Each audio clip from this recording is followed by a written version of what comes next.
We already have Ming Chi Kuo teasing the specs that we should see for the next generation iPhones. LG surprises us with a few new launches ahead of IFA, now focused on Android One, and the Pocophone F1 is now extending to 60 more countries. Yep, that's really good. I'm Jaime Rivera, reporting from our hotel room in IFA. I apologize for the lighting and it's very gloomy, but this is Pocketnow Daily, powered by Qualcomm. The official news today begin with the Pocophone F1. For those of you that were surprised over that Qualcomm Snapdragon 845 and all those great specifications on that new attempt from Xiaomi, it's no longer exclusive to India. If you want that phone, it has just expanded to 60 more countries. Well, so far our experience, Jules is really impressed. Oh my God, I can't wait to get my hands on one.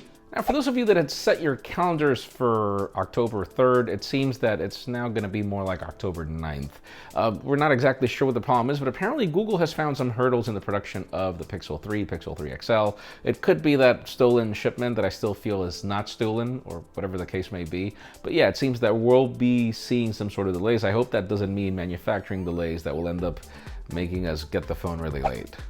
Now let's talk about LG, as we've been discussing what the LG V40 looks like. We've seen CAD renders of 3 cameras in the back, 2 possibles in the front. We're still scratching our heads over the possibilities of what, but for those of you that want to see like dimensions, like how much the camera lens protrudes from the chassis and this and that, there's a whole list of specifications in the description. It looks enticing, particularly because apparently it will bring a notch, but it probably will not. Like, there are some polarizing rumors there.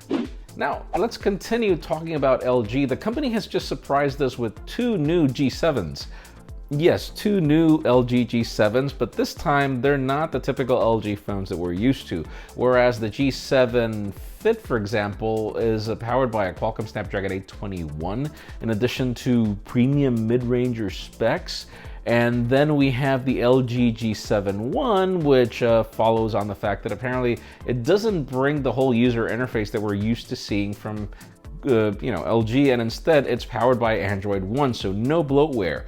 The only problem is Qualcomm Snapdragon 835, and I'm not saying this is a bad processor. The specifications are sadly not on par with what you get with the LG G7 ThinQ, and we're wondering exactly what the whole point is, but we'll keep you posted. We'll definitely be reporting from here in IFA. And finally, the hottest news today have to do with the iPhones, iPhone XS or 10 or iPhone, which I assume will be the entry-level model. We hear that, Ming Chi Kuo is now chiming in on specs, starting with the fact that we're going to get stainless steel and OLED displays on the premium ones, and then the other one is going to be aluminum. Color options will be 5 for the aluminum model and then just 3 for the stainless steel models. We hear storage options, 64 gigs of storage and 256, though there are rumors that there will apparently be a 512 gig of storage variant, 4 gigs of RAM in the case of the premium ones, 3 gigs on the other one.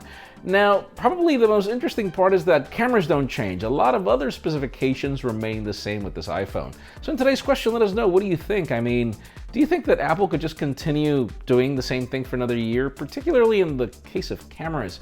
I don't think that the iPhone X has the best camera in the world for its price tag, but that's just me. Leave us a comment down below. We'd love to know your opinion. We'd also love to ask you to stay up to the end of this video for a word from our sponsor that allows this video to be possible. This episode of the Pocketnow Daily is sponsored by Qualcomm. These days, no one likes waiting in lines and traffic, or when you're on your phone trying to download something from the internet. That is so annoying. Well, according to Ookla, over 1 million real-world user tests show that Android phones with a Qualcomm Snapdragon 845 provide faster data speeds than phones with Intel-based modems on AT&T and T-Mobile. It's true. Check out the link in the description below to learn more about why the Qualcomm Snapdragon 845 is so much faster.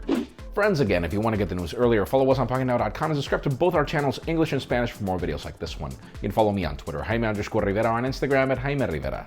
Please give this video a thumbs up if you like what you saw. I'm Jaime Rivera. Thanks so much for watching. We'll see you tomorrow.